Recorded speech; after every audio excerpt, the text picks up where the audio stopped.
Howdy y'all, my name is Brent Hefferton, Mist Runner, Torn with the Mist Runner tribe, and today I want to tell y'all the story of Blackwing Lair.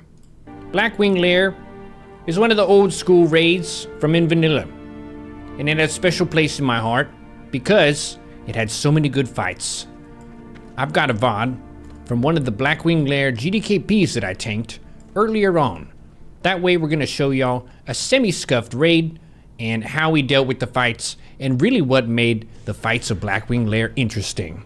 Let's go back in time. Back in time when Blackwing Lair was still a place that we went to raid.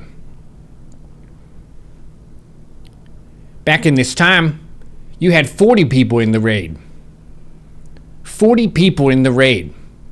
Not 34. Not 25. Not 10.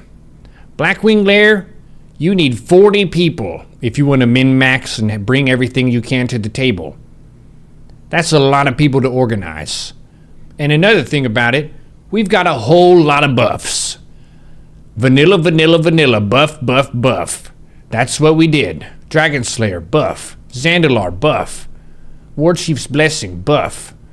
And then these buffs, the Tribs, heckin' potions galore, Firewater, Mongoose, Armor Potion. We had all the potions, and I've got Fire Res gear. What a mess. And we're going to go through the fights in this raid here today and just kind of talk about WoW history and what it was like fighting in Blackwing Lair. For this one, we've got a special guest, Tunkin. We're going to talk about basically what he thought of the fights and any memories that he had in there as well. And for people who are following along with us in the Twitch chat live, feel free to share any memories you have of this raid. So, we're jumping in here. Howdy, Chunkin, this is Brent.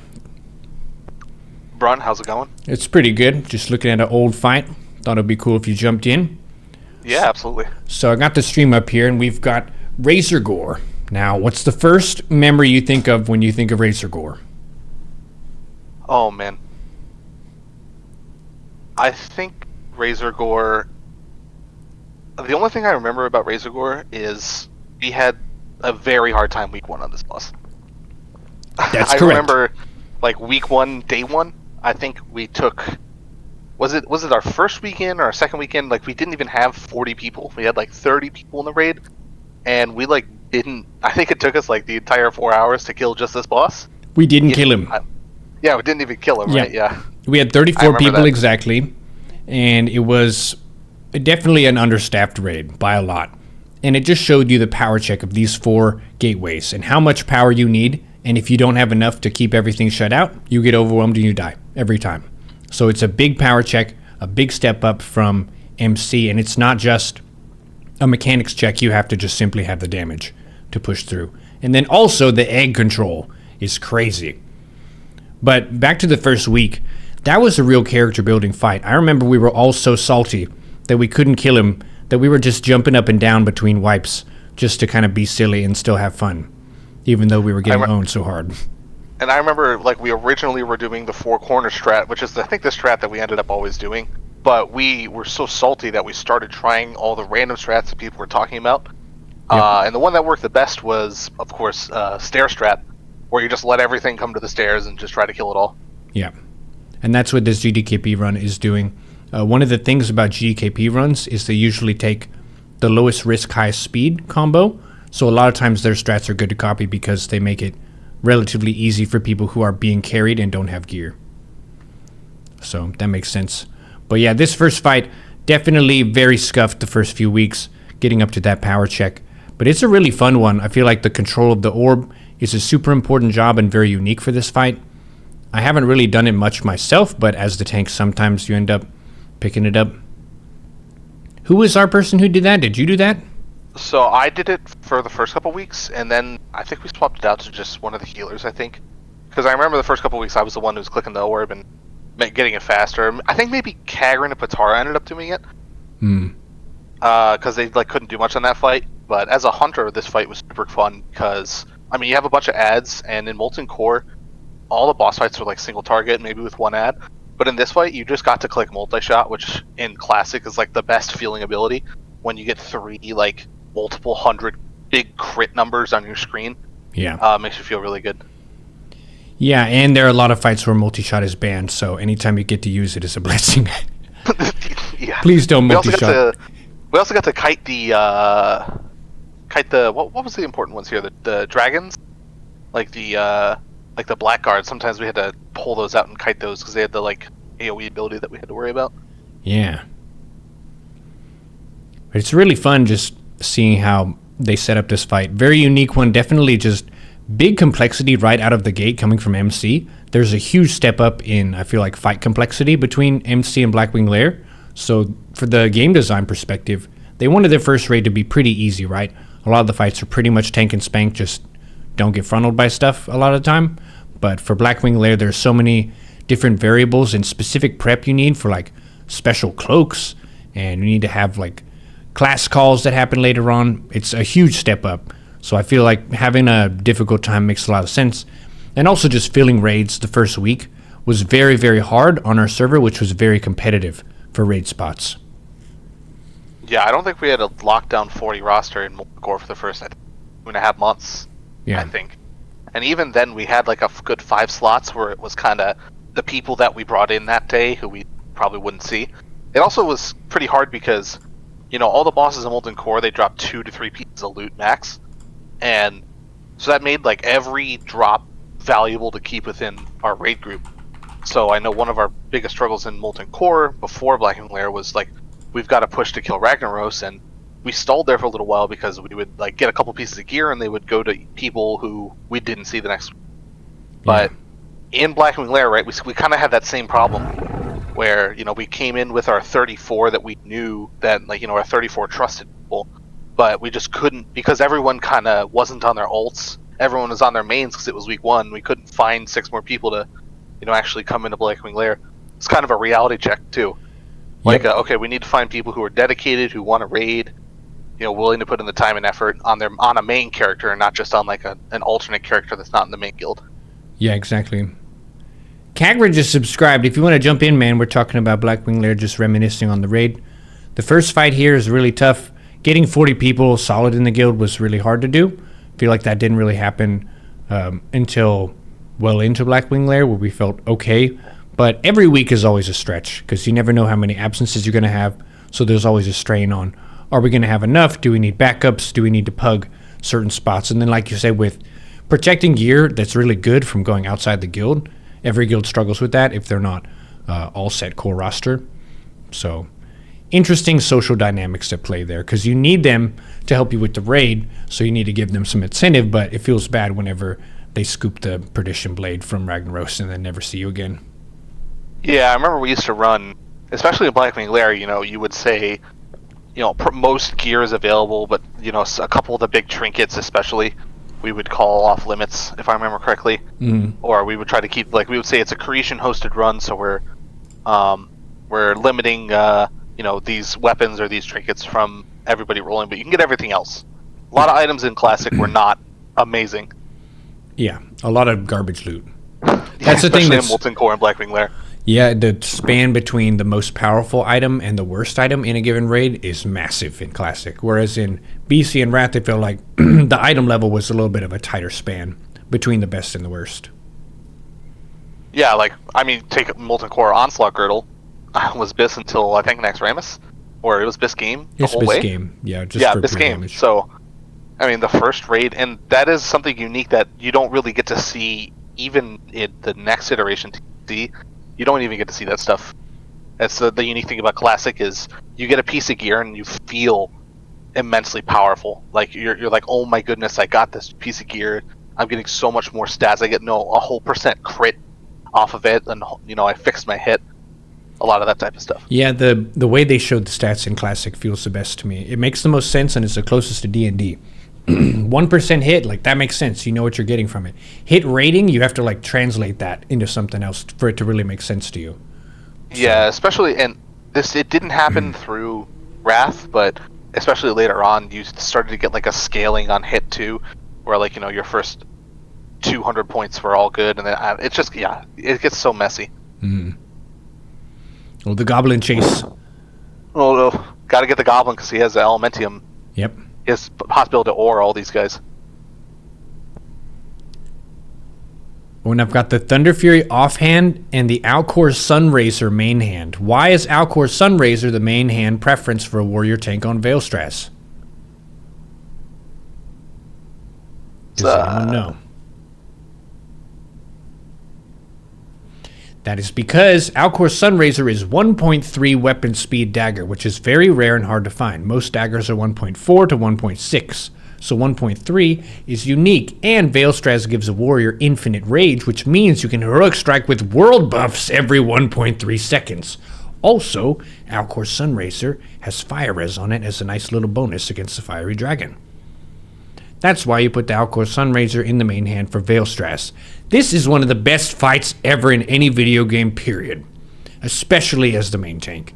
I'm so grateful that I got to be here and tank Vaelastrasz. Holy shit. Watch the god power commence. Look at the buffs and just think about what is going to happen. And then look at the threat meter for this. Shout out to Endor, Pump It Up, the best song for this fight. Endor, Pump It Up. Okay, nice dragon is here. Normally when I'm doing this fight, I tell people go whenever I've successfully hit Vael at the start with Recklessness. If I get parried at the beginning, and then everyone starts DPS, then they're going to be ahead in threat. So, got to be really careful. And this one's all about the launch sequence. Everything has to be perfect. 20 seconds on pull timer. I have Battle Shout up. What is our launch sequence? You want to do this right if you want to have the most explosive threat lead you can. 10 seconds. Blood Rage. Battle Shout refresh. Alright, Recklessness, Berserker Rage, Kiss of the Spider. And then boom. Wow, Bloodthirst, Heroic Strike, we are way ahead. Hell yes. Such a high adrenaline fight. Infinite Rage. As a DPS, you're sitting here hoping, you're like, please don't give me the debuff. Whatever you do. Isn't it good to parse if you get it near the end? Yes, if you get it near the end it is, but if you get the debuff right off the bat, then you are going to explode, and that sucks. I remember back when people cared a lot about parsing. This was the raid to care about parsing. You know, the content was hard enough that some guilds couldn't clear it, but took a significantly longer time. So it, being able to click your buttons correctly did show. Yep. Oh, the whole raid getting destroyed by the fire damage there, but... Oh, I tried to hearth to get the debuff off me to save my world buffs. But I still have the debuff. Oh. I had fire on me. Damn. Now I have to That's the worst part. That's the worst feeling right there, losing all your world buffs, especially on a tank. I mean... Yeah. It's a huge part of your threat. It's kind of like being level 65. Is how it feels. Yeah. Doing the world buffs and clearing TBC dungeons with them felt so good. You did that too, right? Yeah, we did I think we got into feel for, what were we, I don't even remember what dungeon we went right into. But as soon as we got a feel slave for, pens. I think we saved them for slave pens, yep. Yep. We saved them for slave pens, and then we did a power hour in slave pens with full world buffs. This is a really good pull, by the way. Requiring multiple CC types and getting to use them on Dragonkin meant that Druids could do something for once. They almost never are the CC for raid pulls, but Druids go up there. Yeah, I don't know if you have it on the GDKP, but hunters would try to kite one of the main guys as well. Just oh yeah, you get the big one and run him away. Yeah. I mean, at some point, the tanks are just strong enough, but especially the first couple of weeks, got to get the big guy and run. Yep.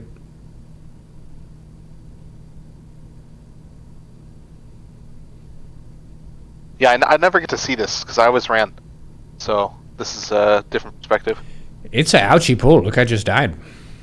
Yeah, a lot of these guys have frontals, right? So if you point a couple of them towards the raid, they just like flatten everyone. Yeah, I would call that death for me a mistake because I don't have Brawn or most of my main healers. That's one of the things that was always interesting as a tank was how safe you feel based on the healer loadout that you have. It's dramatic.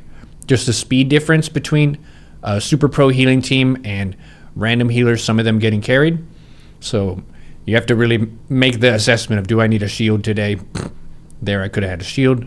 Would have been better. I see in raid chat, I said no brawn. We usually have a super druid healing. I'm venting. Yep. No, and the funny part too is it's not even, in classic where we're playing horde, right? So on top of the fact that, druids, their hots didn't stack, so you could only have one druid, and that would push off world buffs, and all of that. We also didn't have paladins, who were arguably the strongest healer in classic. We got shamans instead, which shamans are amazing, but they're way better for raid healing, right? But paladin holy light spam was kind of like really, really good for topping off tanks for Alliance. Yeah. And on top of that, all of our melee zug even harder because we have Wind Fury Totem. And Alliance has the Paladin blessing that makes them have less threat. So there's like a 40% threat difference between an Alliance raid and a Horde raid. So it's even harder for tanks to keep aggro. Yeah, I like that challenge. The thing that was interesting was the pressures of Warrior to play Troll or Orc in vanilla, when really if you just play Tauren, then you have a higher health budget and you can itemize more aggressively and you get to the same effective idea of you're boosting your threat and then sacrificing some tankiness with your items because you're thicker as a Tauren. So ultimately it boils down to what you have the most fun playing. I never really felt like people were really defined by the min-maxing of their race or whatever. Unless you were going for 99s across the board, it didn't really matter. True. And even then, you can get 99s with the suboptimal race. I was Troll instead of Orc. Orc was 3% better, but I got 99s on Troll, so... But if you try for 99s as a tank, people usually frown and scoff at you. That's true. You still got 99s as a tank, though. Yeah, a lot of the time. Yeah. That's just... It should actually give your healers credit, too, because... If you have really good healers, you can wear the threat gear, but if you don't, then you have to wear the tanky gear. So a big part of that is just healers looking out for me. And there's a healer challenge, always psychologically, in choosing to pad the meters or to keep your assigned target alive.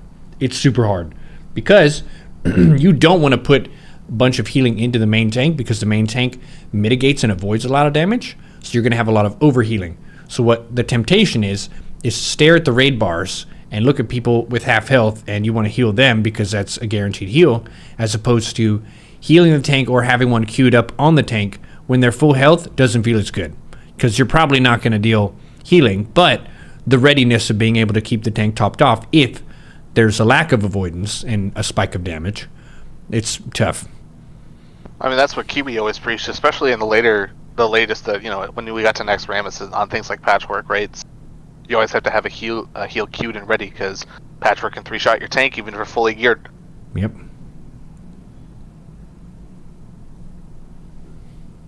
Kagrin says Orc Biss. Warstomp is OP as hell in vanilla. Warriors don't have much AoE threat. Warstomp doesn't really deal AoE threat. It's a stun, which is nice against a lot of trash, but a lot of trash in raids is stun immune, so it's not super good. The one pull that I feel like it was very strong on was the different zombies in Nax.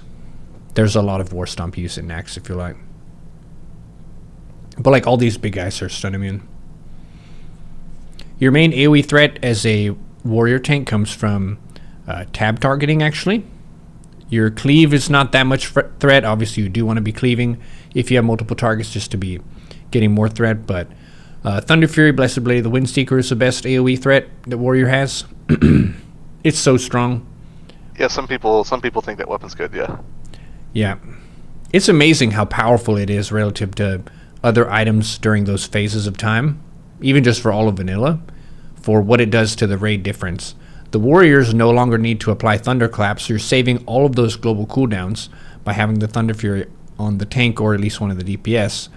And then you also raise the threat ceiling for your whole guild by having the burst threat of Thunder Fury on the primary target and the Nature Res debuff on the primary target. So it's just Threat City. Really felt amazing to get that item. I'm grateful. Tebow got one too.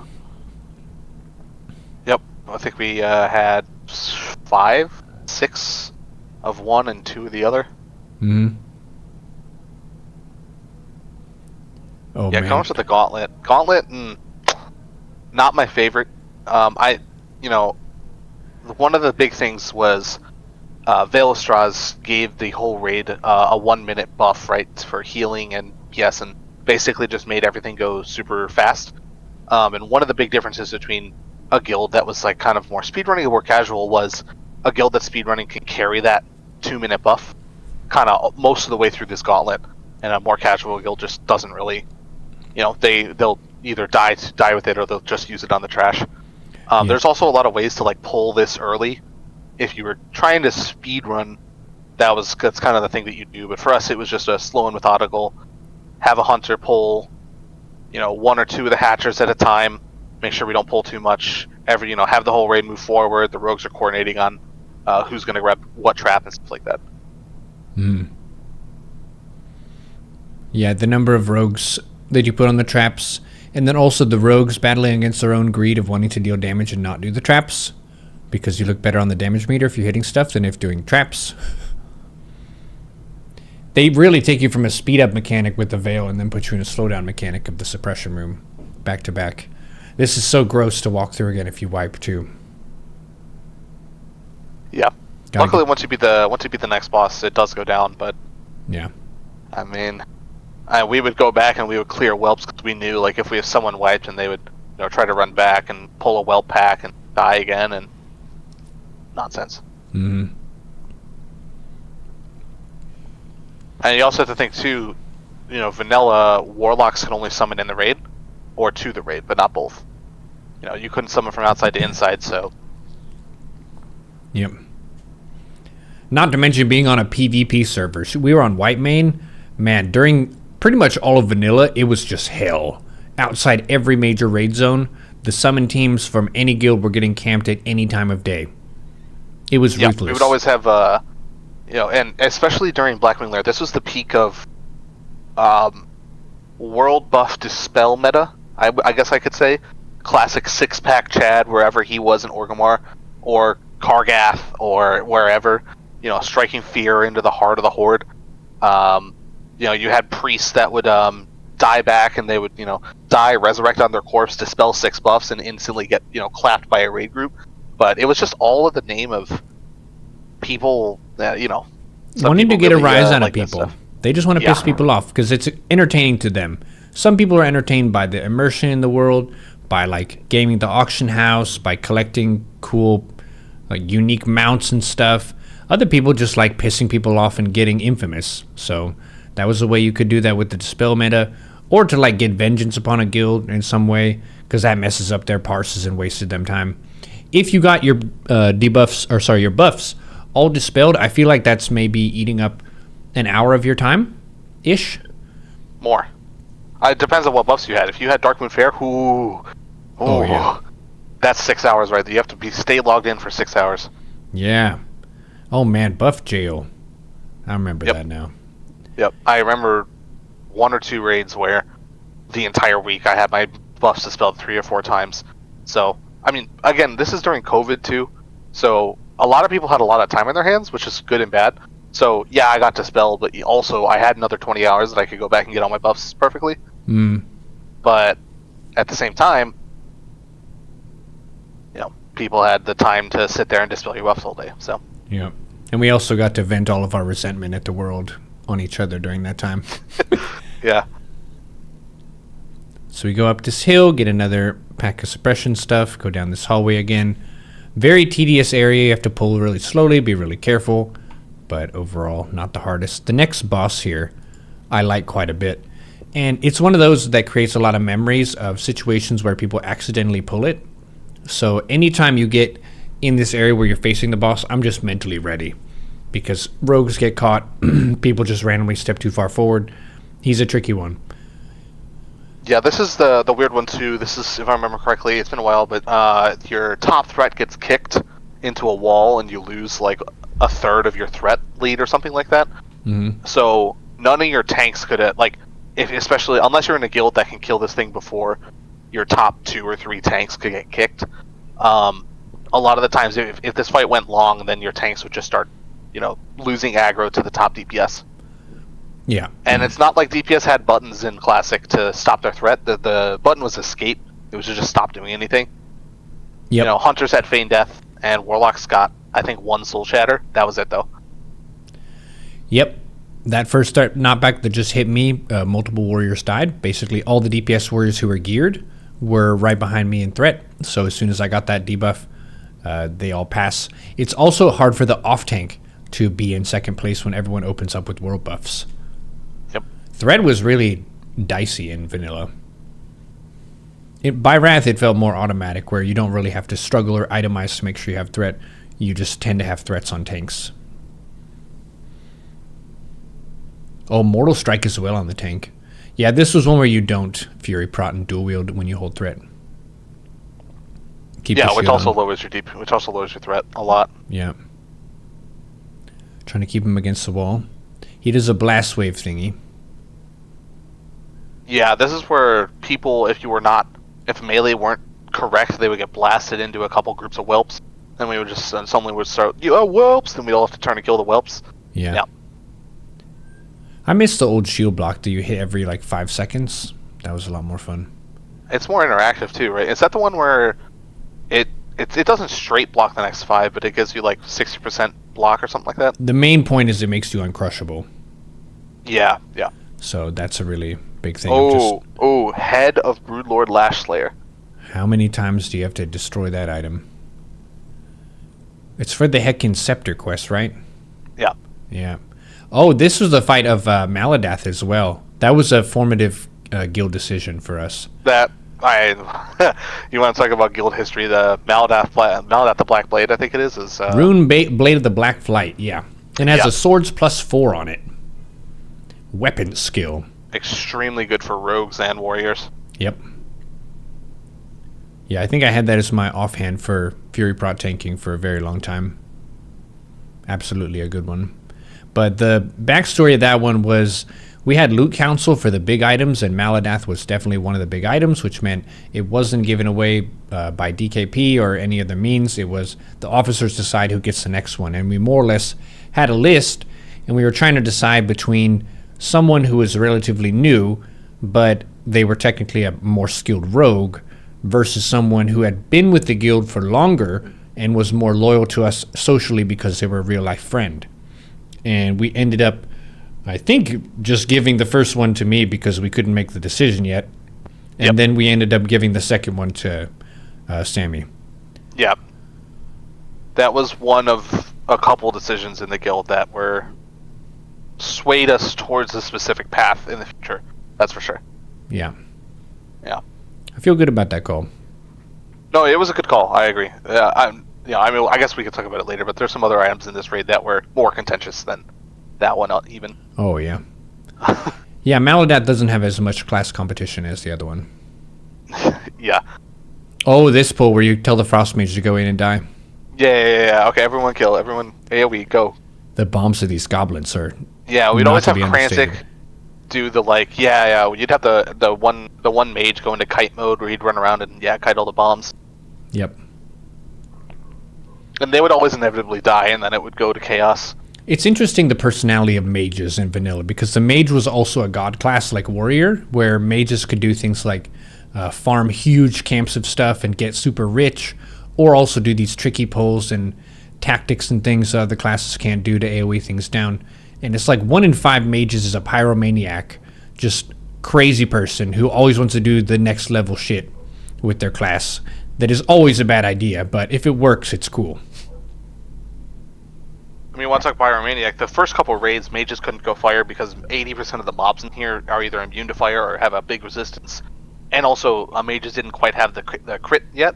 But especially come AQ, when all the mages swap over to fire, you have to do the whole ignite juggling, heebie-jeebie, mumbo-jumbo, voodoo magic. That's the, big memories of in AQ, multiple different bosses, all the mages just go to a different channel, and because they needed the concentration of trying to control the ignite. Oh yeah, the zombie fight. That was funny. Okay, mages go down. Talk about mage things. Yeah. Or the other one would be Twin Emps in AQ. Oh yeah. The mages would go to a different channel because the Twin Emps, there was the one Emperor that took double spell damage or whatever. Mm-hmm. So the one mage would just like shoot way up on the aggro all the time. Yeah, the ignite or whatever, was that it? Yeah, ignite. Yeah, it was like the highest damage crit. The mage who did the highest crit with a fire spell was the one who all the threat went to for the ignite. Yep. So, yeah. And so also the damage and the parse. Yes. Well, no. They split the parse in Warcraft logs, but I think that was like they would have the couple mages with like all the pop trinkets, so they'd like pop all the plus spell damage trinkets, and if one of them got a crit pyroblast, I think it was, and all the rest of the mages, you would just keep trying to roll the ignite as long as possible. I don't know. I'm not a mage, but also I had so much time on my hands that I like secondhand learned everything about every class in Classic. Just another one of those fun things. It's like every class had a bunch of jank mechanics that mostly got rid of in TBC, but especially in Classic, they were, each class had these weird things that they could do that no other class could do that were just like, odd coding mistakes or whatever. I'm thinking of rogues being able to vanish certain mechanics. Hunter Feign Death just never worked. Also, the whole Hunter rotation was just built on the fact that your auto attacks couldn't auto attack if anything else was going on. Interesting. Yeah, certain things would cause your auto attack to reset. Yeah, it's incredibly annoying. Or you have the cooler things like Paladin Still Twisting, or like Shaman Wind Fury shenanigans and stuff like that. Yeah, the difference between a good shaman and a bad shaman was very wide due to seal twisting. Totem twisting was also a crazy thing. Drop your Wind Fury totem, you get the 15 seconds of Wind Fury buff, then you drop your Agi totem. We would Classic TBC was worse, but Classic was very hard on the specific raid groups. Will buff everyone in that raid group more than having a worse raid group. So I remember like the god raid group 2, everyone in raid group 2 remembers, it would be hunter, warrior, shaman, specifically enhanced shaman, rogue, and crit from druid. That was our that singular rogue and warrior were supported by the maximum number of attack power and crit buffs possible.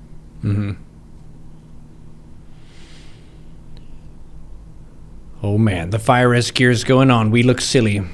We have the orange shoulders. Two approaches to this fight. You had the fire res, which is the example that I always use is me and Kel, the two of the hunters creation during Blackwing Lair. Kel had the full fire res set. She could stand in the fire res and would never go above like 4 stacks, but had no damage gear on, but could do her rotation the entire time. Me, no fire res gear except for the one cloak that was really good because it still had Agi on it, and I would try to do the line of sighting where you pop in and out. Always a question every single week. We would whisper with each other, okay, who's gonna do more damage this week? Am I gonna get lucky and I don't have to wear off my buffs, or am I gonna get super unlucky and then I have to wear everything off? It is a choice. I think Last Bill said that he likes having the fire res on, or at least some on. Yeah, I know Kagran. Kagran in the chat, Nat resist a stack and go hard. Yep, that's what it is. Fire res is for cowards. Was it Orc had fire res? Don't they have 10? I'm not sure. Well, this fight's super fun as a tank. It feels a lot like a rodeo, in the sense that Firemaw bucks. He will kick you away, and if your off-tank messes up, it's just a chase of trying to track him down and keep him in this hallway. So we did a couple different methods for this fight. The first one was the gate method, but that one, it's kind of tough with the line of sight for things. And then this hallway method, which felt way more consistent, where a Firemaw is just facing directly downward. The healers are on my side, kind of tucked against the wall there, and then the raid is behind the boss. And the idea is the off-tank should come in on the side here, on my right, taunt the boss, absorb the knockback and the threat knockback, and then I will get it back naturally. Or I can taunt it back if I want to. But I think here the off-tank is late, so I might take a wing buffet. Yep, I took a wing buffet. Okay, now it's on a rogue. Shadow Flame. Okay, just killed one person. Yeah. And now we got this. I remember distinctly because T-Bow was the off tank here. I remember, there was always this question of like, things can miss in Classic, which is another point that people forget sometimes. Is taunt has like an 8% miss chance or something until you get the trinket from the ZG. Taunt can miss. Yep. So, it would be like taunt missed. Okay, I'm gonna, do the shout that is like a temporary taunt. But if he does a shout, then you actually don't want to taunt back. So you still have your taunt up. It's gonna come back to you. Yep. So let's see that death again. That was actually pretty good. Firemaw just yeeted maybe 20 people at once. I think it was about 20 people. I take a wing buffet, he turns, and he cooks everybody. And to be fair, this is the method of, if you pull threat in a fight, what is your job? Generally speaking, your job is to run to the tank spot so the bot is still facing the correct way. So here, Firemaw just cooks. In one Shadow Flame, all those people. If you don't have a Shadow Flame cloak, you're dead. If you have low HP, you're dead. If you have a small health pool, you're dead. Look at all those people dead. And Firemaw's at half health. Can you do the boss fight still? As long as your healers are up. Yep. Sunder stacks. Off tank did get one there. Yeah, the other funny thing about this, and this kind of shows it, but, the raids were built in a way that, like, if we're being honest, 30 really good people could probably clear this raid. If everyone's on top of it and everyone is good, well geared and well rested and knows what they're doing, and you have a really good comp, 30 people can clear this raid if you're in BWL gear. But, it's more about you bring 40 people to the raid anyways, because stuff like this happens. Yep. And this fight we have Sandrina, who is a guild member of ours in this GDKP. Also, Fuquan is still alive, dealing damage, which is great. Biologic still alive. Yep, on the Shaman.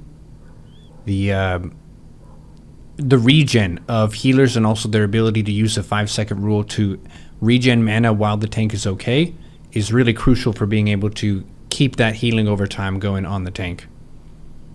So Sandrina right now at about a third mana, Biologic at about a third mana. We have very few DPS. But Fuquan is still up. We've got some DPS warriors still slapping it. I still have my damage meter on overall for the raid. That was one of the memes of Brunt that everyone was like, Brunt, why do you do that? Everyone else puts it on the current fight and you just have it for the overall.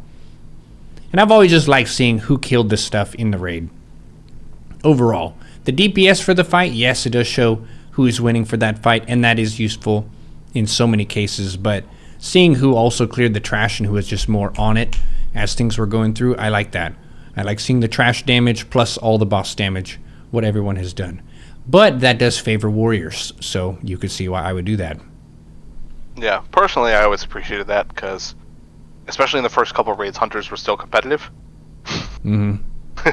So I would always try to get that, top 5 spot as far as overall DPS. Yep, and a huge part of it for vanilla, which felt great, was uptime. Your ability to be together, to be forward, to be in the right place at the right time, and to just be shooting stuff with your auto attack and using your abilities every time, really separated the fast players from the slow players.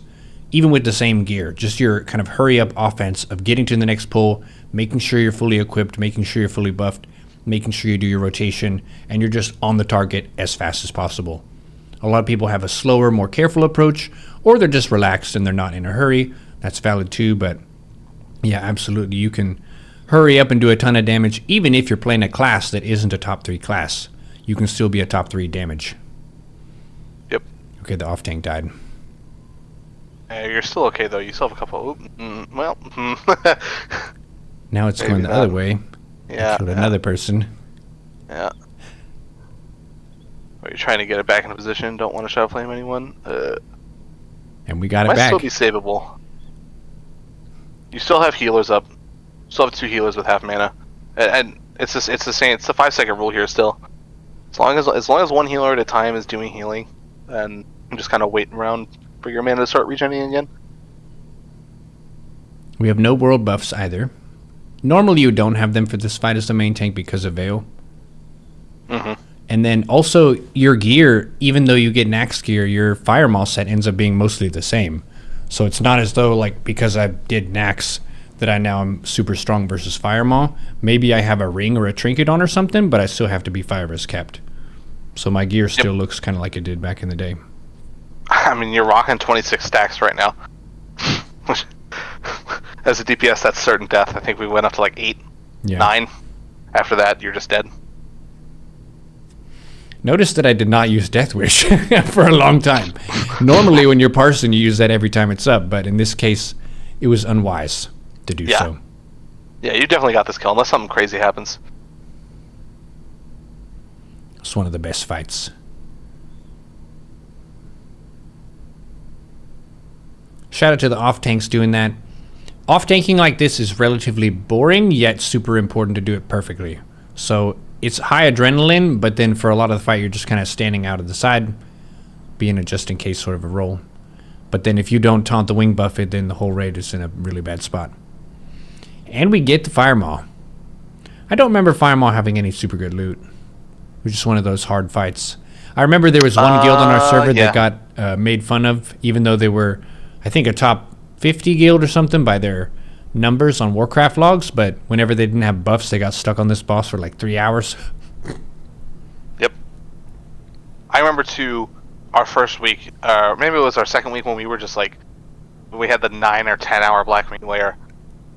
This was a boss that took us a while to get past, just because it took so many reps of, we need to learn the tank rotation, we need to make sure the healers are in the right place, DPS need to learn how to not die. You know, doing that whole thing. And now, look at this. The time of Classic WoW. When these people are all dead, how long does it take to get all of them up and buffed and going again? It says 9:40 right now in the VOD when this happened. Let's just skip ahead a little bit. 9:43 we have not pulled yet. 9:44 we have not pulled yet. 9:45 we just pulled. That took 5 minutes. 5 minutes to get all those people up who died on Firemaw. Yep. Lucky that the healer's here. If a healer wasn't here, everyone would have to run back. Yep.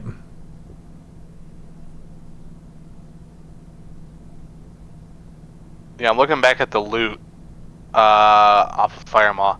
Rejuve gem. I think a good thing off of there. Oh, that's a very good one. And Drake Talon Pauldrons for the tanks out there. Strength Agi Stam, 1% dodge. Whew. I never got those. Those look cool. Also, I think gloves dropped off of this guy, so, you know, tier gloves. Oh man, look at this. Look at these gloves for Hunter. Agi Stam Int, Spirit, Shadow Res, 1% crit. Crit's good. But these are, even in Blackwing Lair, the itemization of stats, that's still not good. What are the niche cases where the Spirit and the Shadow Res turn the tide for you in your favor? No, we never stop casting. We never invoke 5-second rule, so never. I mean, maybe the Shadow Res, right? In duels against Shadow Priests and Warlocks.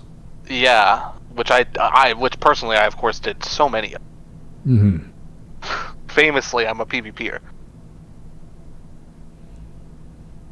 Those pulls are pretty fun. They've got like a whirlwind thing, hits pretty hard, and I think they have a vulnerability to certain...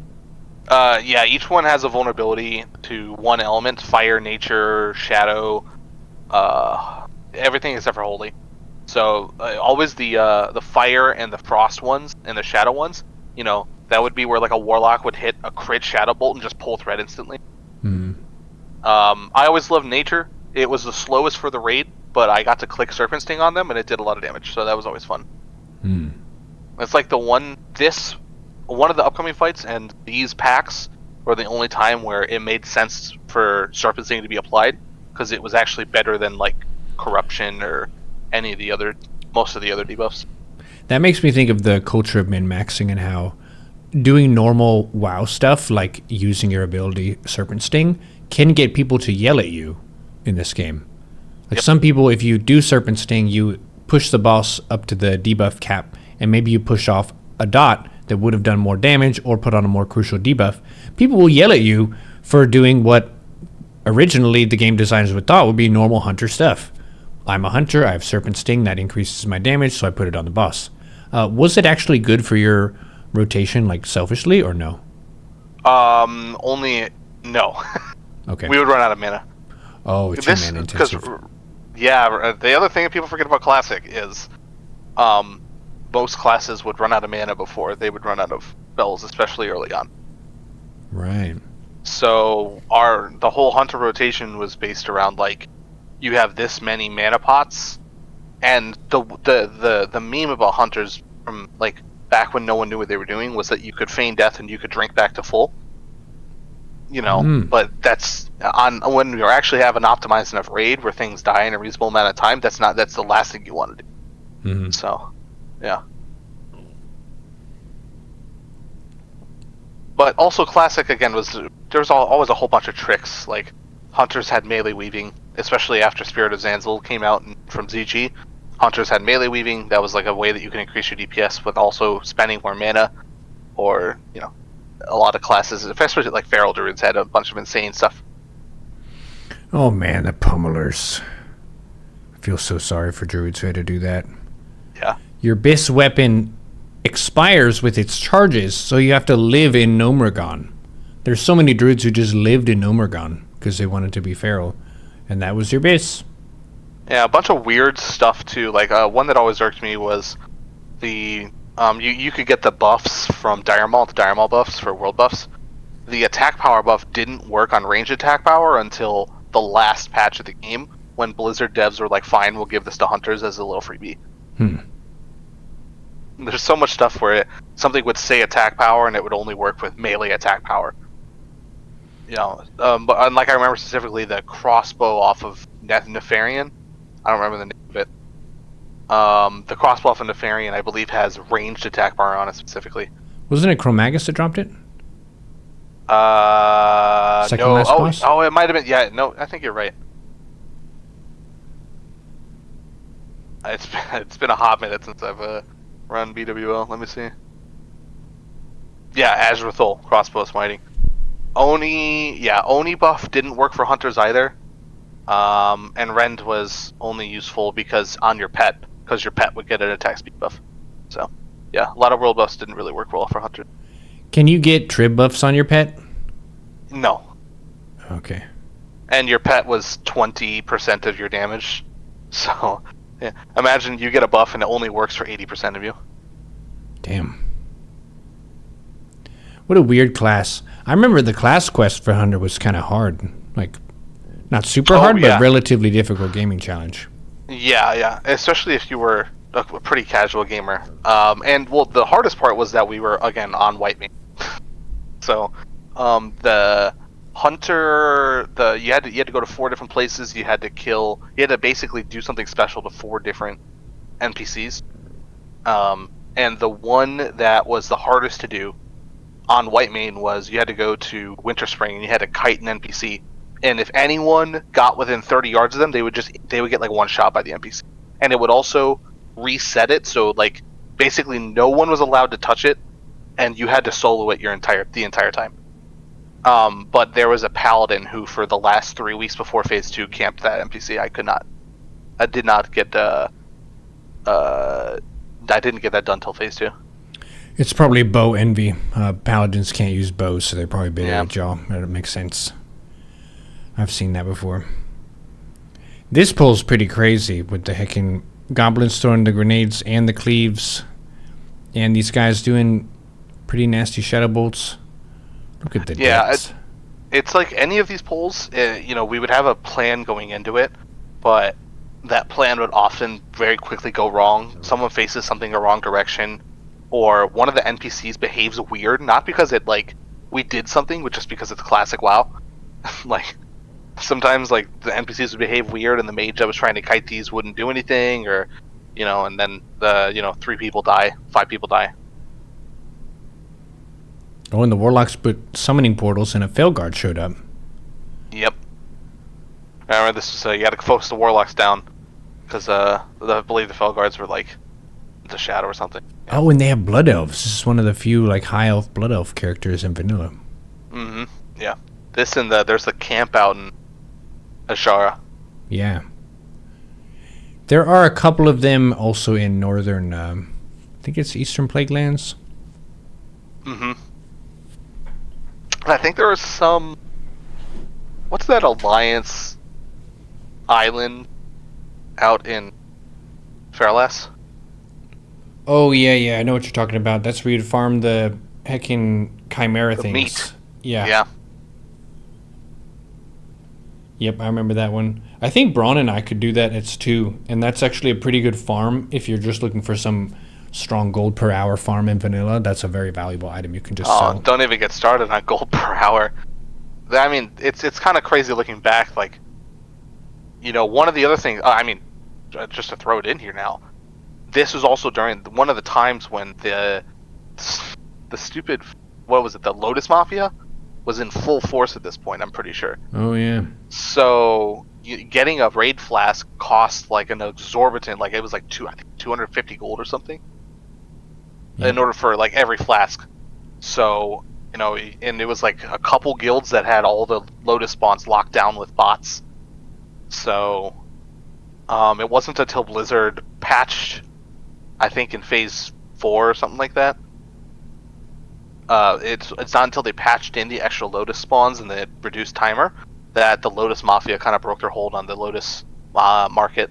I remember the week where the Lotus prices dropped from like 150 a Lotus down to 50 a Lotus. Everyone was rejoicing. It did climb back up a little bit, but It's so weird. It kind of makes sense though. Like that's what people do in the real world. They try to control drugs and stuff. It sounds like that. It's a precious resource that people need to perform. yeah. So if they can control all of that, then that boosts their power level. And it was very expensive to raid. All the buffs that we're drinking for potions and stuff, you have to pay for all that in some way. Or someone has to give it to you, and that's a lot of stuff. I've got an Agi Elixir or Mongoose, an Armor Elixir, a Juju Mite, a Health Elixir, a Gift of Arthas, a Sharpening Stone on the offhand, and then also a Alcohol buff. And a food buff, I think. Yeah, a food buff. That's so many buffs. All of them were. It's TBC. They did the smart thing, and they made you can have one Guardian, one DPS elixir, and a food buff, and that's it. And thank goodness for that. But because in TBC too, there was a lot of crazy stuff. But yeah, classic. As long as if it did something to a stat that you didn't already have buff from somewhere else, it stacked with everything else, basically. Yeah, and TBC, the way you sweat was with scrolls instead of potions. Yeah. Oh, exactly. Gagrin's talking about the time that he bought all the different chrono boons from the vendor and then sold them in town, capitalized on people's laziness. True. Also, they didn't know where the NPC was and they didn't care to find out, so they just buy it. Yeah. It was also a war zone at that, like, day one. Once again, a 5-minute setup for the many deaths. So tedious. Vanilla, they made it very tedious in picking everybody up and doing all the stuff and being fully prepared.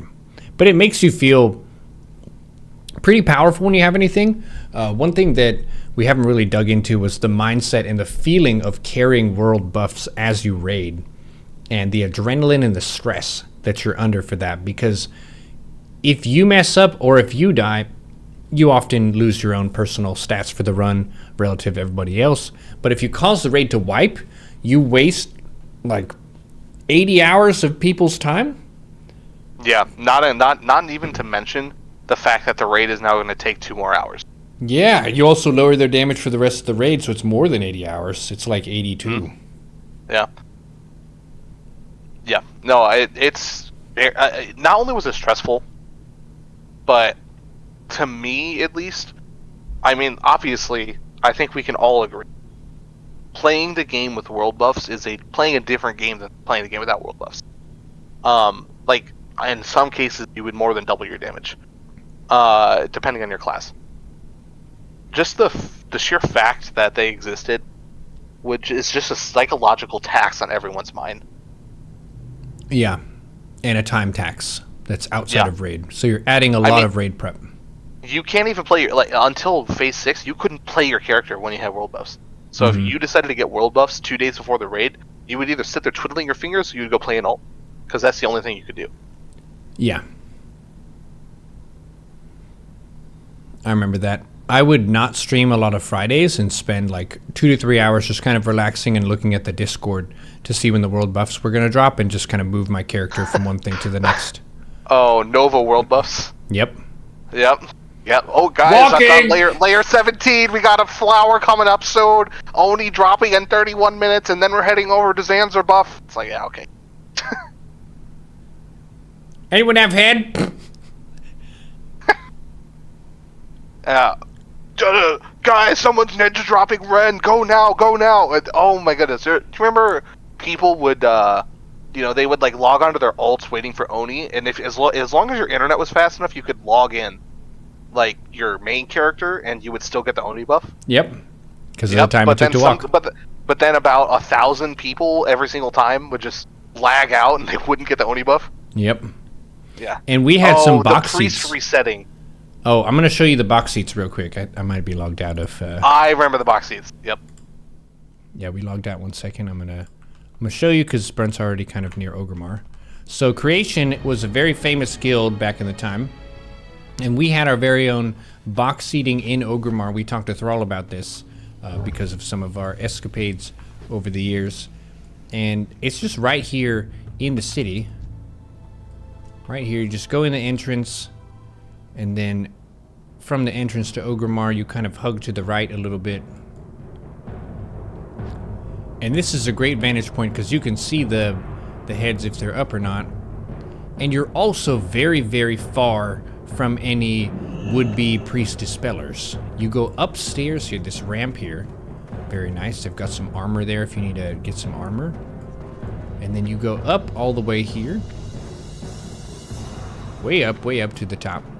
And we got this good-ass balcony here. Look at this balcony. There's even someone up here.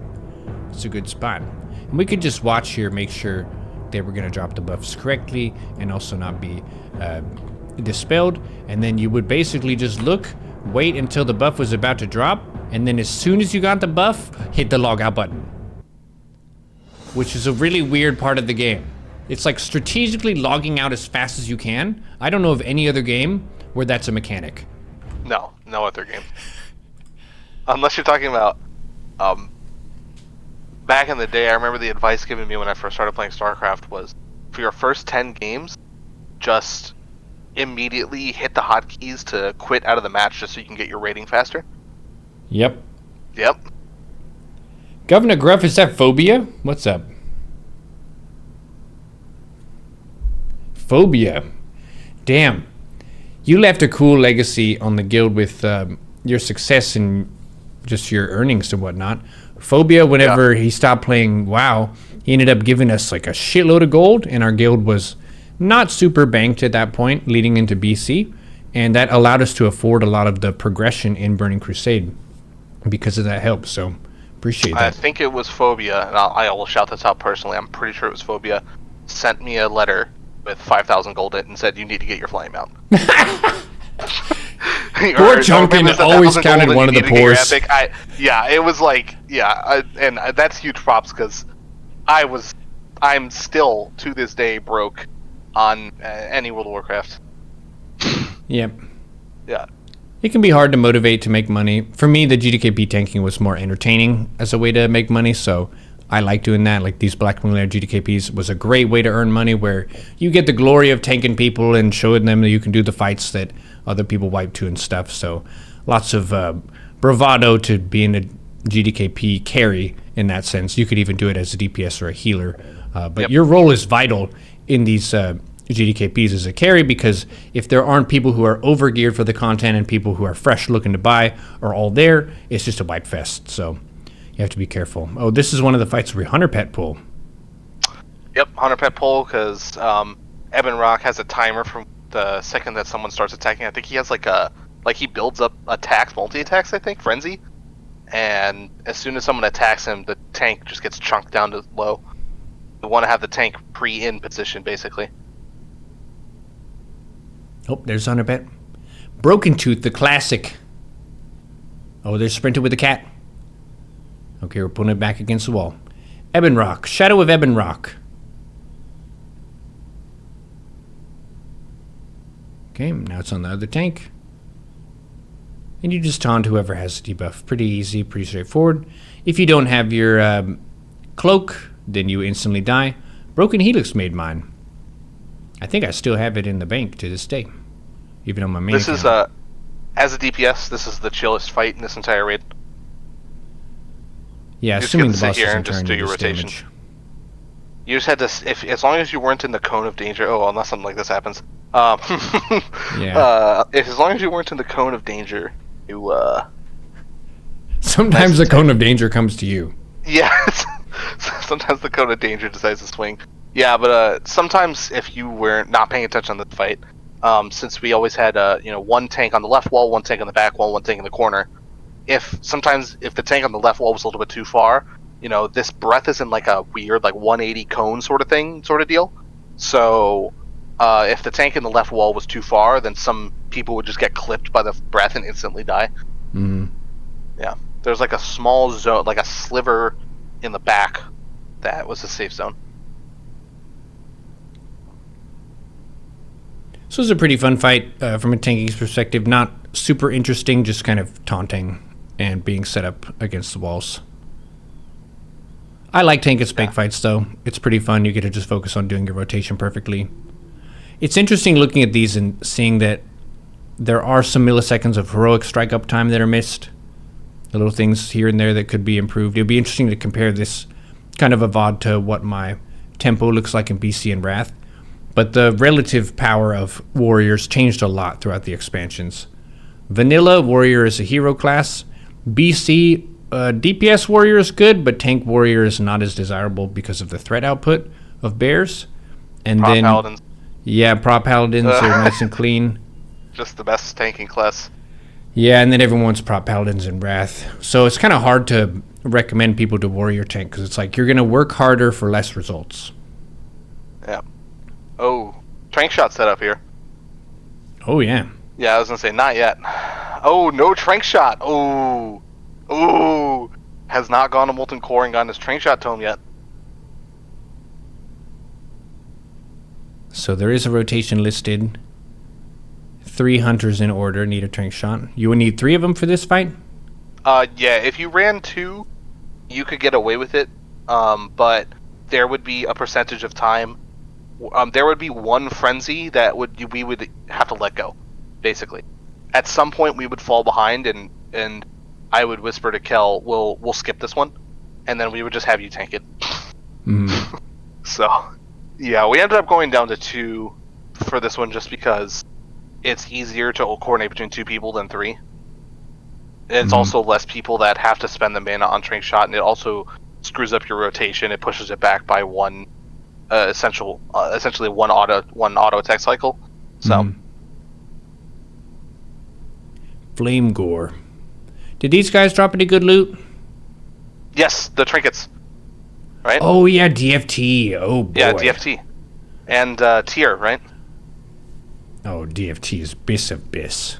Yeah. I wore DFT into BC for a while.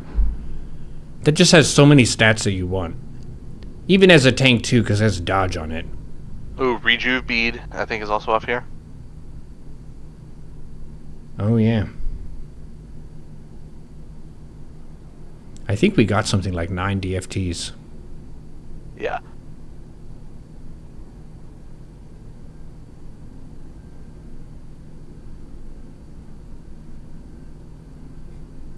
Hunter Pet pulls. Why was Broken Tooth the best Hunter Pet again? It was best Hunter Pet because it had 0.1 better attack speed. Still don't have Broken Tooth. Well, that's not quite true. I had Broken Tooth, but it was never fully leveled. What did you use? Just a regular cat. Oh. Yeah, what was the name of that cat again? I don't remember. I think you just called it Cat. No, it was named. That cat was named at some point. I think in AQ it was named. Sasha, maybe? Yeah, I think it was Sasha. Oh, yeah. Yep. That was a meme, unfortunately. All the hunters pull out their pets. All of them have super cool names, and you got Cat. Yep. Couldn't be bothered to name it. Could not be bothered. Could not be bothered to. I don't want to develop an emotional attachment to my hunter pet because when it dies, I'll be sad. That cat went through abuse and punishment in game. Yep.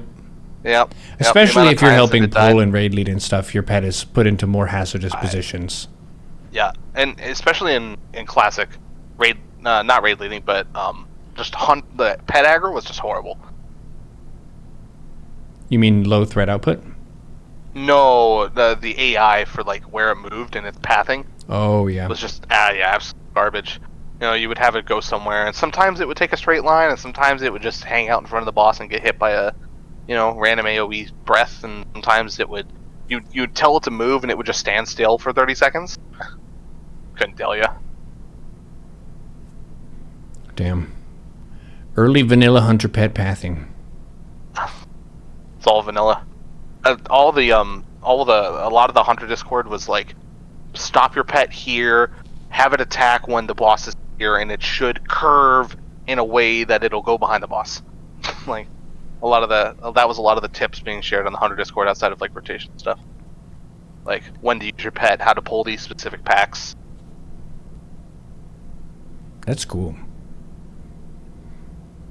This is a hidden fact for one Kagran in the chat. No cat. I always joked about it. I never had any pets banned in me. Never. It was the same cat the entire time. I think I said one time that it wasn't. No, it was the same cat the entire time. For all of vanilla or vanilla MBC? All of vanilla, and then it was the same Ravager through TBC, and it was the same. I don't remember what was Biss and Wrath. Wolf, I think. Yeah, the Ravager. That was basically a StarCraft unit in space. Yeah. These guys were so funny. I remember a lot of the casters being like, I just hit a 35k firebolt, or whatever. Yep, as it turns and one-shots them. Yeah. But it was too enjoyable to DPS them. People couldn't help themselves. We'd always call out, like, fire, watch out, nature, kill this one first. Yep, see, nature Voln right here. You tell them fire, watch out, and they're like, oh boy, it's my moment. I mean, Warlocks were playing fire at this point. Some of them were. I think Kagran was playing fire at this point, too. So he would incinerate and he'd get, like, a multi-K crit. Chromaggus coming up. This one has a special item that you need to use. That's a new mechanic for a boss fight. So far in Blackwing Lair, there's a passive. You should have it equipped, the Shadow Flame Cloak. That one just allows you to live through a Shadow Flame without instantly dying. But then this one, you need Hourglass Sand to get out of being frozen in time. To me, this is in the realm of, like, interesting thought, bad execution as far as boss fights go. I think it's an interesting idea that you get all of these, like, Chromaggus is a multi-skilled dragon. It's all 5 of the dragon flights combined into one. There's 5 different dragon debuffs. But I think it's poor execution to have debuffs that basically you can't play the game. And the only way to get rid of them is random drop items from the raid. It feels, I mean, it's definitely classic jank, that's for sure. It's the jank that you come to, like, understand. That's kind of what classic had. Interesting tanking position here too, and raid position. Yeah, raid off to the left. Someone has to pull the lever. Pull the lever, Braun. You pull the lever. Yeah, we would warlock some of them back into position. A lot of use of line of sight in this fight. Pretty fun one to tank. This is also an interesting fight because, again, for Hunter, parsing, if the more nature phases, the better the Hunter parse. But the worse the overall raid parse. My best parse on this was a 97, or a 99 that I got on week, like, 3. Because it was triple nature, and I had Serpent Sting up the entire time. Serpent Sting did, like, 25% of my damage. Thunder Fury deals more damage too, so nature's good for me. And it does, and Insect Swarm. Yeah. Yeah, Wrath, if you have a Boomkin, which we didn't. Yeah, Boom Chicken, not a good specking.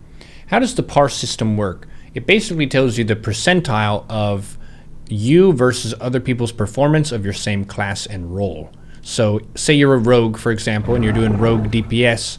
At the end of the boss fight, at the end of the raid, when you upload your stats for it, it compares you against all other rogues on that boss fight that week. The amount of time it took to kill the boss and your DPS through the boss fight. So you can get a sense of, am I performing at a high level relative to rogues or at a low level? It can be used as a tool to troubleshoot and see, okay, this person is parsing in the bottom 10%. What can they do? They can probably just show up more prepared and they'll just get out of that bottom 10%. Or maybe fix their damage rotation. That could be another 20 to 30%, just boosting them up in their skill. And then uptime on the boss, like being able to be right on the boss, dealing damage the whole time, is another factor. But yeah, some people will be competitive about it where they're trying to compete against their own guild and be the highest relative parser in the guild for damage. That's a show-off kind of thing.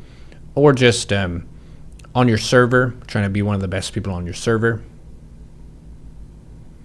Some people get overly obsessed with it, and that becomes the reason that they play the game, which it's kind of a new thing that we didn't expect to be part of Vanilla Classic. I didn't expect world buffs and parsing to be a part of WoW Classic at all. Whenever I saw the advertisement for it, neither of those things crossed my mind, but they ended up being mainstays of what people talk about and what people do. Yeah, like Kagran said in the chat, how'd you parse so good at cast 2 more Shadow Bolts, or even, I don't have hit cap, but all of my Shadow Bolts hit. Therefore, I parse better than you. But there were definitely some classes. Hunter was kind of one of them, but like Feral Druid especially, where it was legitimately like, I pressed my button better, and therefore I did more damage. Yes. But a lot, yeah. Remember the good group? There's also that way to parse better. You can be in a group that has better buff uptime for yourself for party buffs. That could be Wind Fury, Totem being down, and Battle Shout uptime being there for a warrior. So how you parse and how you perform overall depends on other classes giving you the key buffs you need to have boosted stats throughout the fight. So some people would get grumpy about, can I be in the good group this week so I can parse because I have Broken Helix? Yep, because Broken Helix would not only drop Wind Fury, he'd swap over to the correct totems too to give you more crit. Oh yeah. Yep. The other one too is, it's also setting up your debuff limit. You know, you had 16 debuff slots, which wasn't even correct in Classic. If I remember correctly, original Classic had 8 debuff slots until AQ, and then they upped it to 16. But original Vanilla, but Classic they started it with 16 debuff slots the whole time. But if those 16 debuff slots were not correct, then you would lose just a bunch of damage. Like if you didn't have a rogue applying improved Sunder or improved Expose, like that's a DPS loss. If the warriors didn't Sunder to 5 stacks as fast as possible, that's a DPS loss. If you didn't have Curse of Elements up on there, then that's a DPS loss for all your mages and stuff. Like, man, that points to the difficulty in communicating to a warrior that sundering is good for their own selfish gain, because it doesn't make sense to a warrior's brain. Sunder armor, when it hits, it does no damage. So to a warrior, why would I do something that does no damage when I can do something that does damage and someone else will sunder for me? It's really tough. Even though the game came back, like getting warriors to sunder has been a pain in both iterations of WoW. Oh, you got bronze on you. Gotta use that item. Oh, yep. So there's Bronze Affliction. You have to use the Hourglass Sand. There's the Frost one, which I guess slows my attack speed, I'm guessing. Yeah, I'm hitting way slower. Okay, Bronze, another Hourglass Sand. I think you want to carry like 4 to 5, maybe 4, to be safe. Yeah, we would split it up. We would give 2 to everyone, I think. For DPSers, and then we would give 4 to healers and tanks. That was 3 of them quick. That's rough RNG. I mean, those things went for 10 gold a pop on the auction house. So yep. Yeah, that's a lot of money right there. The other one is I think there was a blue one that had to be dispelled. That was a mana debuff. That was really bad to get on your healers. Mm-hmm. And then the red one was damage over time, I think. Yeah, Frost. Yeah. There's a burn one. And the purple one was, I think you take more damage or something. I don't know. This also had like the whole time lapse versus Frostburn. Time lapse, everyone had to hide, and if you didn't get caught up in it, then you would just freeze in place for 15 seconds. Mm-hmm. Yep, and then you have Frostburn, which is just damage, so you could heal through that, if I remember correctly. He does his frenzy thing. Just more damage. This was a pretty fun fight, I think, overall. Yeah, it's a DPS. It sometimes felt a bit of a RNG fest. Like, hopefully I don't get bronze too many times. But I think that like the changing elemental weaknesses was interesting enough that sometimes you felt like a god. So. Ooh, close one. Oh wow, Ashrathul dropped there. Oh, and a CTS. huge. Wow. Ashrathul, 10% DPS. Chromatically tempered sword, huge. Yep, that's a Sword Rogue main hand bis for this raid, and I think it's good until, I don't know, for a lot of AQ. Mm-hmm. Okay, Nefarian may be one of the coolest fights of all time because it has so many unique things that happen depending on who's there. The first week that we did Nef, we had a bunch of pugs in the raid, and our raid was not well balanced by classes. Quiz question, what was the class that we had way too many of? I mean, I know the answer. I don't know if this is a quiz for the chat or not, but... Yes, you can answer. Oh, we had 14 warlocks, I think? 13 warlocks? Yes. But for the sake of a tall tale, we had 27 warlocks. Yeah, 27 warlocks. Yeah. And then what happens when it's a warlock class call? Oh, there's this little elementals, little infernals that drop down from the sky. And the more warlocks you have, the more infernals you get. And we just got barreled by infernals.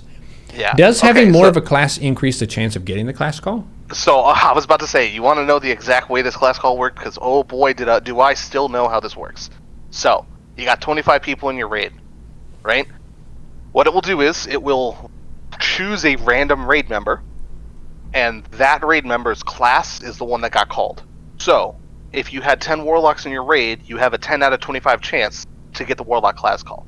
Additionally, a lot of the class calls, the more of that class that you had, the worse it was. So 10 warlocks, every single warlock would spawn an infernal, right? 10 mages, 10 people would get polymorphed, right? So it was actually important, you know, that it was really important to make sure that you didn't have too many of the classes that it was really bad for. But like warriors, you got to go to berserker stance, which didn't do anything unless you were a tank. And rogues got put in front of the boss, so the tank had to flip it around. Oh, that's the which best is kind one. of funny. Yeah. Hunter's bows broke instantly, which is just sad. It's just sad. Well, we would, and that was always the parse factor on this fight for hunters was, do I risk the hunter class call and swap my bow to a worse bow so the worse bow breaks, or do I risk it and keep with my fancy crossbow and maybe I'll do more damage? That's a big question. How gambly do you feel this week? Yeah. Or did you even remember? Because sometimes you probably just forget. Oh yeah, no, I forgot. Yeah. So what would you have to do before every class call? You just put on the bad bow until the call is decided? Yep. Okay. And sometimes it would you know, and this, like many other bosses in Classic, it wasn't an exact timer. It was like, he can class call starting now whenever he feels like it. So, you know, sometimes he would class call immediately when he could, and sometimes he would class call like 15 seconds later. So you'd put on your worst bow and you would do noticeably less damage, and you would just be like, please class call. Please class call. And then he would like class call in the middle of your rotation, so you can't even unequip your bow efficiently. It was horrible. 100 bows. This is a revisit of the original, or the first fight of this raid, where you've got stuff coming out of a gateway area. Yeah, if I remember correctly, first couple polls we had troubles with this, but once you... I mean, it really is as simple as everyone Zug. But we didn't seem to like quite figure that one out for the first couple polls. Nefarian always Mind Crystal Summon, and Braun would get MC'd all the time. I think Braun knew how to get MC'd, or how he chooses it. It might be who's close to him. Yeah, there was a specific way that you could control who got MC'd. And didn't he do like a Shadow Bolt too? So like sometimes as DPS you would get Shadow Bolted 3 times, and you would just like hope that a healer was coming to help you. Yeah. Yeah. See, Braun even says Nefarian is the best to this day. Yep, Nefarian is the best. So just going through the class calls before we get to the fight. Warrior, Berserker stance, Rogues in front of the boss, Hunter, your bow breaks, Mage, you polymorph, Priest, no direct heals? Yes, their heals would put a debuff on you that made you take damage, I think, instead, so they could only shield. And Warlock is 2 Infernal. And Druid is what? I think they got transformed into cat or bear or something. Oh yeah, Force Cat. Yeah, Force Cat form. I don't remember what Shaman was. I don't think it was bad. No, Shaman was bad. Shaman was very bad. He would drop random Shaman totems. He would corrupt your totems. Yes, it would corrupt the totems, and you had to kill the corrupted totems, and he would get like Wind Fury. Oh yeah, I remember. Sometimes he would just one-shot the tank because he got a Wind Fury crit. Okay, Nef is about to land. We get a mini threat race here as a warrior. So this is where, if you didn't have the cloak on, we're about to do a cloak check here. Yep. The off-tank died. Okay, so I'm building threat in this guy. I am dual wield tanking him. For the first prog weeks, obviously, I was not dual wield Fury Prod. I would wear a shield in my offhand. Kiss of the Spider, but I don't do Death Wish or Recklessness, just because if it's a warrior class call, I don't want to have Recklessness and Berserker Stance on at the same time. I want a Recklessness to go back to defensive and then use that, so I'm taking less percentage of damage. He puts a Shadowy Curse thing on me. He does hit pretty hard. Oh, Bellowing Roar. The stance dancing! Oh my gosh, I missed this from vanilla. This was such a mark of a good tank. Oh, Bellowing Roar was a fear, right? So you would stance, hit Berserker Rage? Oh, Rogue Call, I'm turning it. Yep. You go Berserker Stance, Berserker Rage, and then go back in defensive, and you're fear immune. Yeah. So we turn the boss for the Rogues.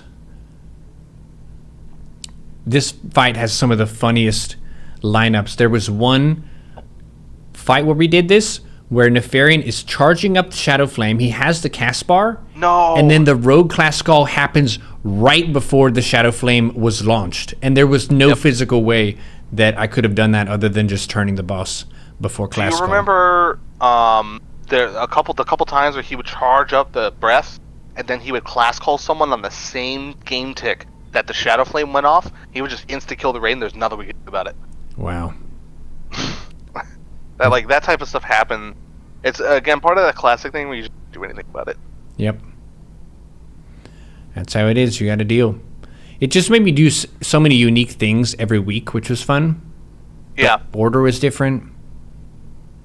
Oh, Bellowing Roar. We're in Berserker stance. Berserker Rage. Warrior class call ends. I go back in defensive stance. Another thing, too, being a tank. God damn the visibility. I see Dragon Toes and Dragon Beard. Oh, Hunter Bows. Wonder how many of the GDKP hunters have a secondary bow. I would sometimes forget mine. You just put your second best bow on quietly and hope nobody noticed. Yep. Or you would start meleeing. You can melee as a hunter. Yeah. Yeah, you have Raptor Strike. It's the highest, fun fact, highest damaging ability on the hunter kit. Druid Call. Leafly is in cat form. Braun is in cat form. Feral Druids were already in cat form, so they don't really react to that. Quietly melee weave. One quick thing about the warrior abilities in vanilla compared to later on. Revenge has always been pretty good. Thunderclap used to be shit poop, just for how much threat it did. Okay, Bellowing Roar, stance, got that. Shield block got reworked a lot, obviously. I like the old shield block in vanilla and TBC. Illidan, we're going to do that fight for a story time at some point, but that one is super exciting and high adrenaline to tank. Yeah. You miss a shield block, you get sheared, you die. If you compare this style of gameplay to Black Temple, it's a whole different game. Yeah.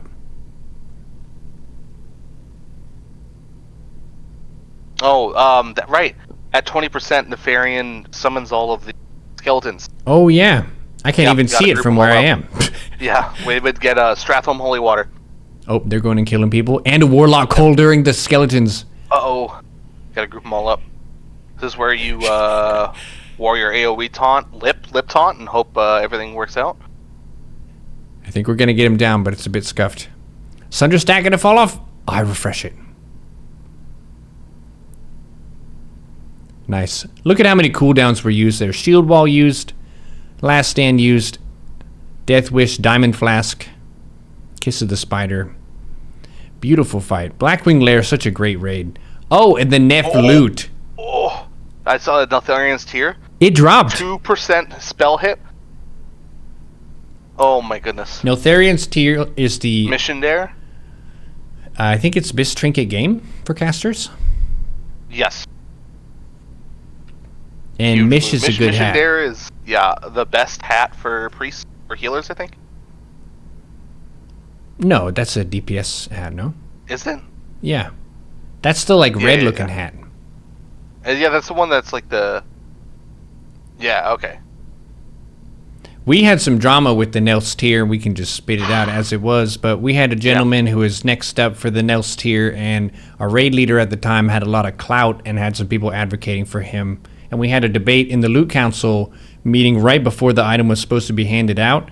And the person in question took the item well ahead of his order in line after telling the other person who was supposed to get it that they were going to get it. So we had a G-quit on the spot situation with very little evidence about what the lead up was at the time, and it took maybe a month of investigation to get to the bottom of it.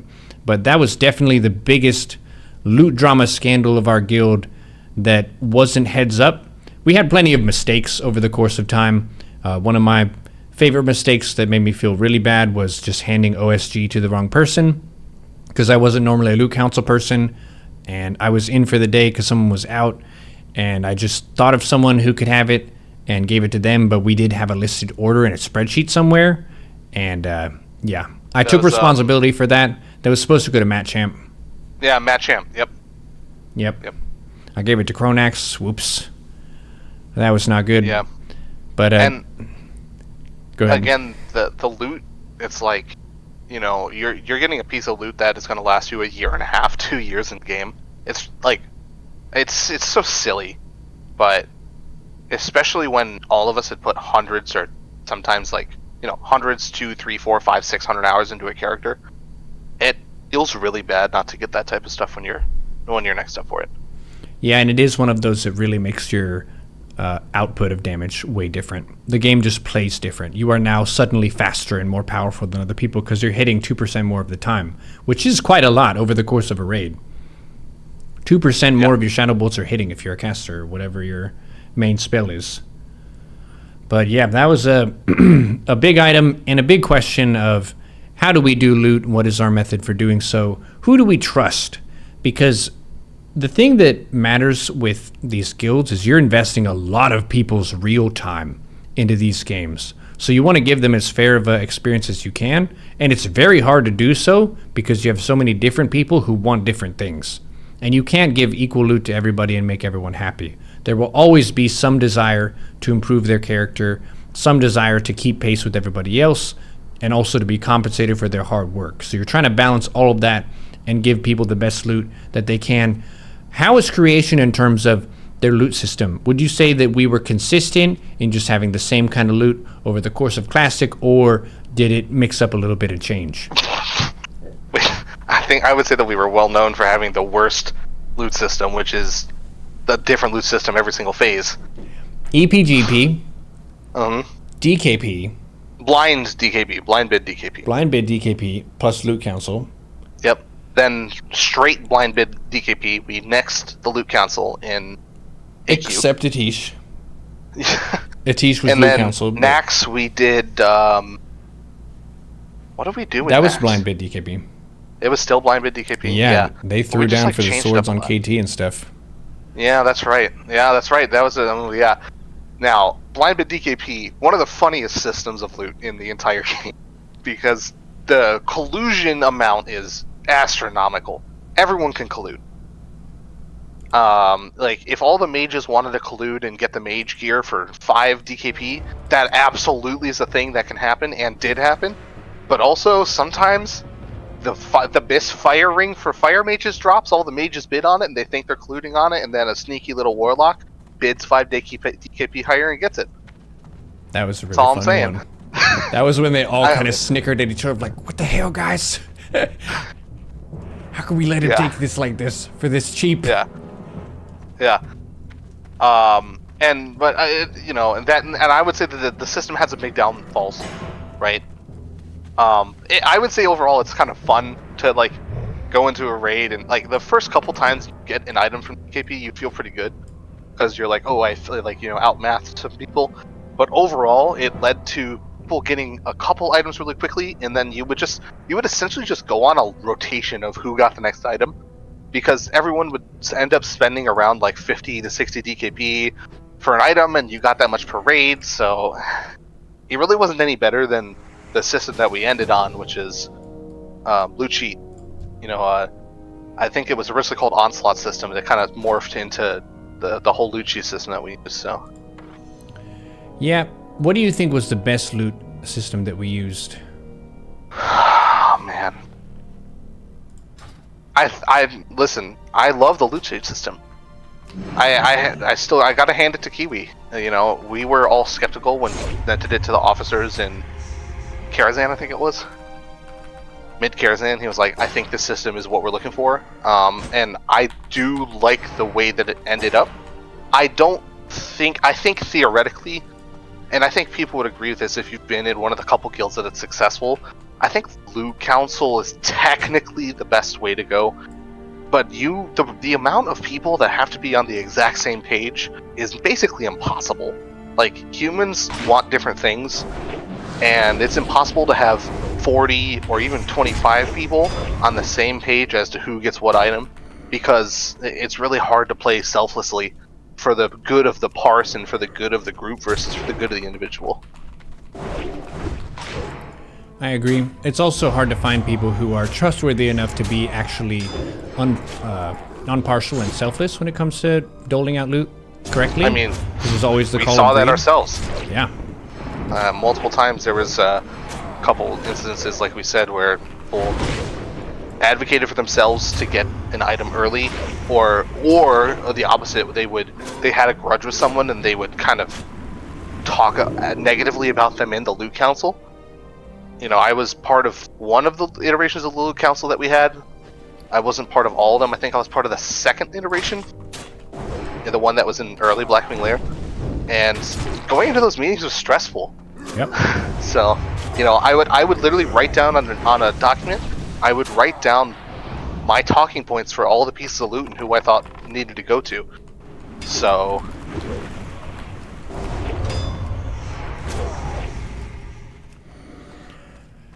Okay.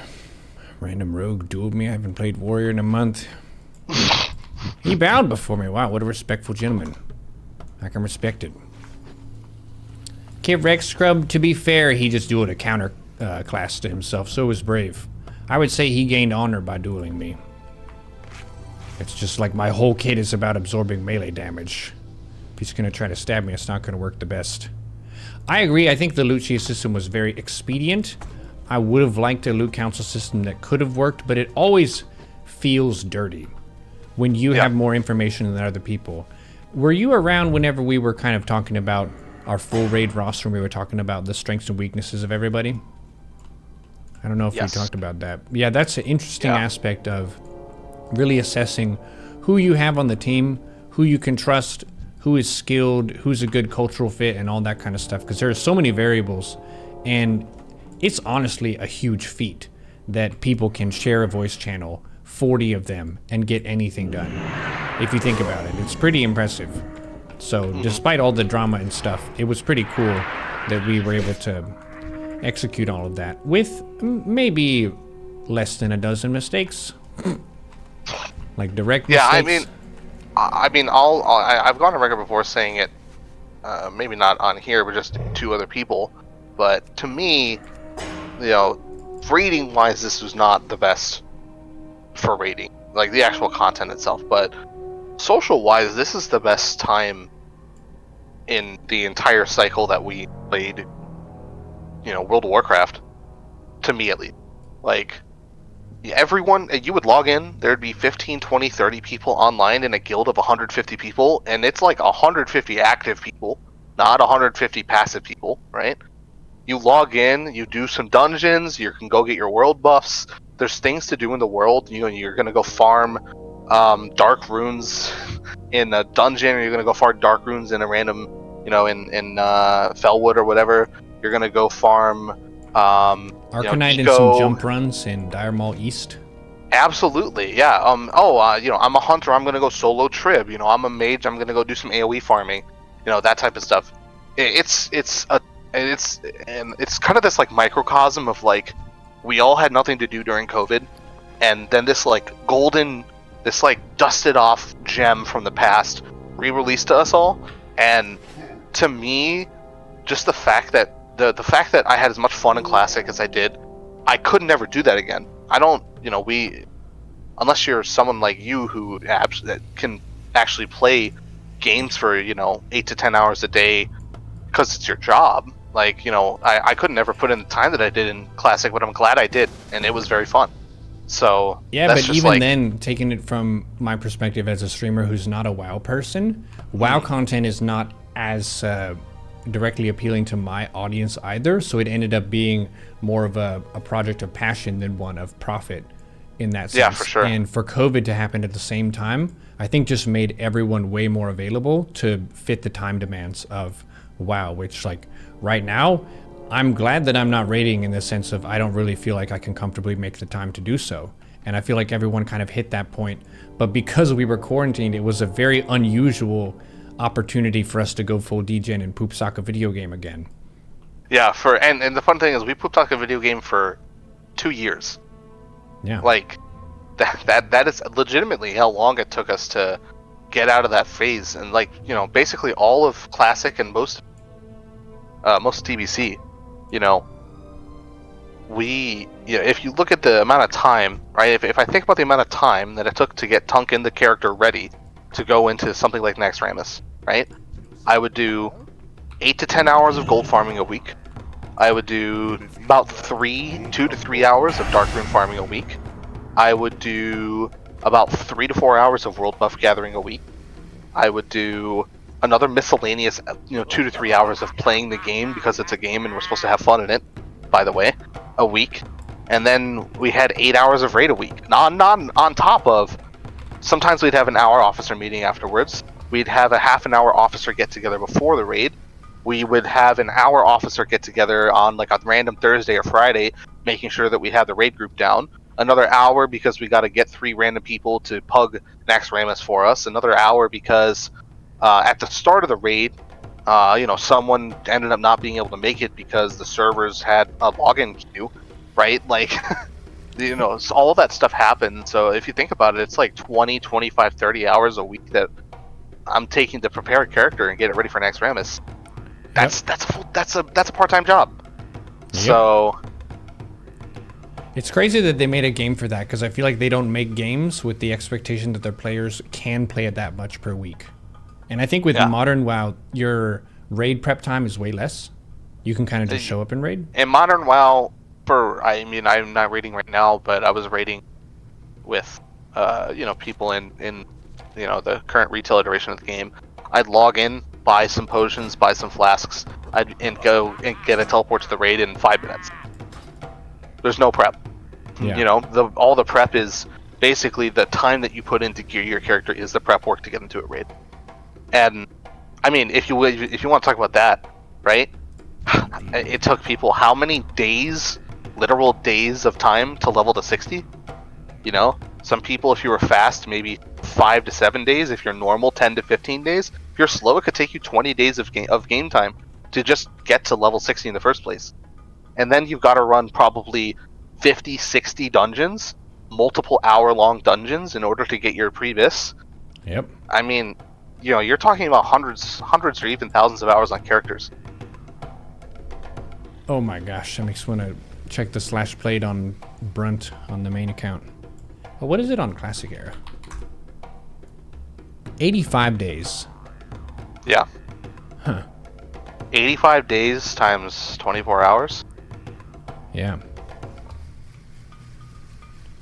And I think that's only my vanilla stuff. Yeah, it's 2,000 hours right there. That's a lot of time. Wow. Yeah. Yeah. I mean, that's just like the insanity that was that couple years. If you were able to go back, would you do it again? Yes. Yeah, I thought I would too. I think I would have communicated more with people about the burnout in the later phases, because I think we slow burned more than we needed to. We could have just made a harder call, which would have hurt. It would have been more of an immediate emotional pain of, all right, guys, we're ending the show early. But we did kind of fizzle and morph into a semi-mercenary crew near the end, which wasn't exactly the same core that we had for a lot of it. So kind of looking at our peak, I feel like the Sunwell progression was our power peak for the focus and the quality of our players, and just the really dedication to being fully prepared and fully alert and doing some of the honestly hardest fights in the game. And it also didn't really have any fights that really sucked. Some of the raids, they just felt like a chore because of fucking Iron Council. Shit like that, where there's so much that can go wrong and you just instantly wipe because of one person's slight misstep. Doesn't feel very good. So yeah, it's really weird thinking about the different phases and what we liked about each of them. But I think if I had to put them in order of enjoyment, I probably liked Vanilla the most, BC second most, and Wrath third most. But for the warrior mechanics, playing Wrath Warrior feels very good. Just for the way you can charge in, Thunderclap, Demo Shout, intervene people, shockwave people. The toolkit of Warrior and Wrath is very good. But I would say the passion of the players by then was much lower, because people had done a whole bunch and COVID was also over, so people didn't have as much time to degen the game. So the investment of the players was different as well. Yeah, and to be fair, Wrath was a lot less time commitment, but it was still asking people 6 to 8 hours a week, which is a lot. Yeah, for me, socially, it was vanilla, TBC, Wrath for sure. I liked Hunter mechanics the most in TBC, actually. Mostly because I didn't like Wrath Survival Hunter, and Survival Hunter was the best spec for Wrath for most of it, until Marksman kind of equaled out. Mm-hmm. But I really liked Beast Mastery Hunter, and personally, it was very intricate, very button pressy. You could a lot of you had a lot of control over how well you did. So I really enjoyed that.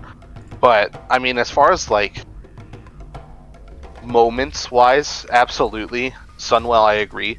The peak of our power progression, we killed Eridar Twins week 1, I think. Eridar Twins week 1, Muru week 2 or 3, and then we got a kill on Kill Jade in week 4 or 5.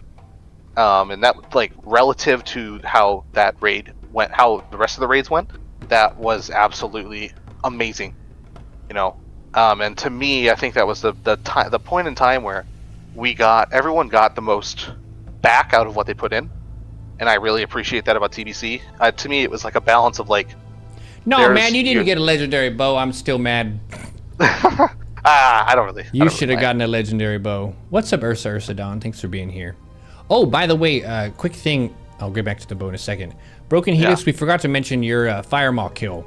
You actually got a nickname from one of our Firemaw fights where pretty much everybody died, and he just frost shocked Firemaw in the face, and he died after onking. So we used 44 Raiders' lives between Battle Reses and Soul Stones and onks on that fight, but we did get it down. That was a really great and close fight. And some of the close fights are more memorable than a clean parsing kill. You don't really remember the parsing kills because everything goes according to plan. But when it gets really scuffed and you still get it down, now that's entertaining. Absolutely. And then you say it's clean at the end because it's funny, because it wasn't. I mean, that's the joke, right? Yeah. Clean. Yeah, clean. super clean. Kind of a creation clean. Neuro was week 4 or 5. KJ's a couple weeks later. Yeah, well, so me and Kiwi went back on that. I think people thought it took us longer. I think go back and check. It was faster than people remember. We were top 50 in that time. We were a top 50 white main. Yeah. I think we were top 50 white main for Sunwell. Yeah. Which that was another cultural pull back and forth that we had the whole time, which was how tryhard versus how casual are we? And your guild is kind of a constantly morphing blob of sometimes you lost your most competitive player or you gained your most casual player, and each of those things will tilt the balance in terms of your average guild culture, and there's always going to be pull from both ends of it, where the most tryhard people are like, come on guys, why can't we go faster? And then the people who are the most casual are like, oh my gosh, why are people so fussy about every little thing? And then you're trying to let everyone be in the guild together. And we tried to set out with creation to have an inclusive guild, which I didn't realize how ambitious of an idea that was. At the time, it just sounded nice if we should let other people be in our guild, and it doesn't matter if they're good or bad. But not everyone agrees with that. And you do have personalities that conflict and so on. But we made it work. Yeah, we did make it work. I think that's the biggest achievement to me is, to me the biggest achievement is, well, I mean the biggest achievement is killing Room, of course, but the actual biggest achievement is killing Kel'Thuzad in Nax. Oh yeah, Vanilla Nax. That's the, like, if you want to talk about the thing that, the amount of times I was DM'd or whispered, there's no way you guys are going to kill KJ. Your guild isn't good enough, or our raid team isn't strong enough, or stuff like that. Many, many times. And it took us a long time. I think it took us like 3 months of killing Nax to do it.